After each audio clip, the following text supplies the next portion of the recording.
আমি অ্যাটেন্ড করছি। আমার নাগরপুরে একটা শাখায় আছে এইটাই।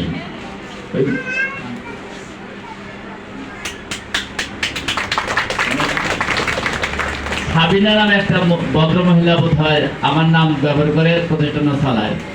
আমি অবশ্য চাচ্ছি যে আমি তো সফটওয়্যারের বলে তাকে একসঙ্গে যাই নাই, তবে তাকে আমি অনুরোধ করেছিলাম যে আপনাকে প্রশাসন দিয়ে আপনার ওই সাইনবোর্ড ভাঙ্গা বা আপনার প্রতিষ্ঠান বন্ধ করলে আপনার মান সম্মান ইজ্জত কিন্তু সব শেষ হয়ে যাবে।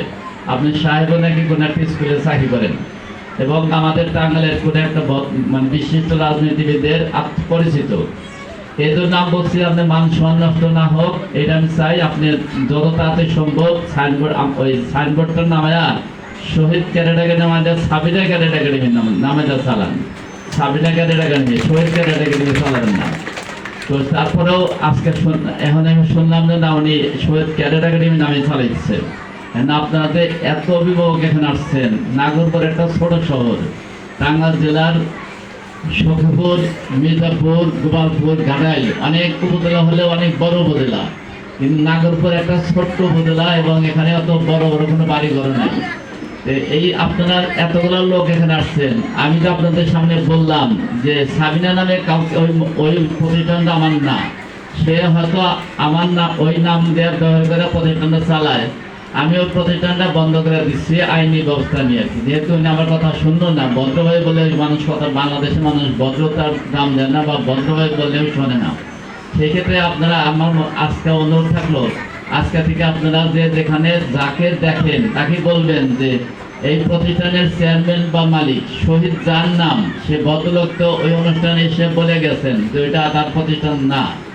অতএব আপনারা ওখানে ছাত্র কার জন্য দেন, কি জন্য দেন, কিসের জন্য দেন, বা শহীদ স্যার তোরা তার প্রতিষ্ঠান বলে সে কোনোদিনই মানে না এবং ওখানে যায়ও না। এবং আমাদের সামনে বক্তব্য সে ভালোভাবে বুঝিয়ে দিয়ে গেছে যে নাগরপুরে একটা প্রতিষ্ঠান আছে আমার, সেটা এই যেখানে আমরা বসে আছি এইটাই।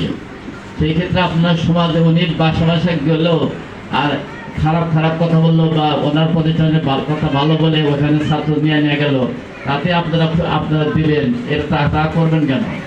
আপনারা সবসময় সজাগ থাকবেন যে ওই প্রতিষ্ঠান নামেন না, এইটা আমার প্রতিষ্ঠান। আর দ্বিতীয়ত হলো এই যে আসলে দিন পাল্টে গেছে আর কি, সব কিছুই পাল্টে যায়। আগে দেখতাম যে ভালো ছাত্ররা ভালো টিচারের পিছিয়ে করে, এখন দেখি ভালো টিচাররা ভালো ছাত্রের পিছিয়ে করে। এত বাড়ি গিয়ে ছাত্র কালেকশন করা, এটা আমার কাছে মানে ঢুকলে ভালো লাগে না আর কি। কিন্তু দেখা যায় যে টাঙ্গাইল জেলায়, অন্য জেলায় কেমন জানি না, টাঙ্গাইল জেলায় দেখা যায় এত প্রতিষ্ঠান, কিন্তু আপনারা জানেন শিক্ষা সহায়ক প্রতিষ্ঠান টাঙ্গাইল জেলায় আমি প্রথম করছি। আমি একমাত্র মানুষ যে শুধু ঢাকা বিশ্ববিদ্যালয়ের ছাত্র, আর কোনো প্রতিষ্ঠানের চেয়ারম্যান ঢাকা বিশ্ববিদ্যালয়ের ছাত্র ইম্পসিবল। বলতে পারলে আমাকে জানেন যে কেউ বলতে পারে কিনা। তারা বিভিন্ন জায়গা থেকে পড়ালেখা করছে, কিন্তু কোনো পাবলিক বিশ্ববিদ্যালয়ে পড়ে নাই, ঢাকা বিশ্ববিদ্যালয় দূরের কথা। আমি ঢাকা বিশ্ববিদ্যালয় থেকে মাস্টার ডিগ্রি পাস করে এই প্রতিষ্ঠানটা চালাইনের পরে আমাকে অনুসরণ করে বাকি প্রতিষ্ঠানগুলো হয়।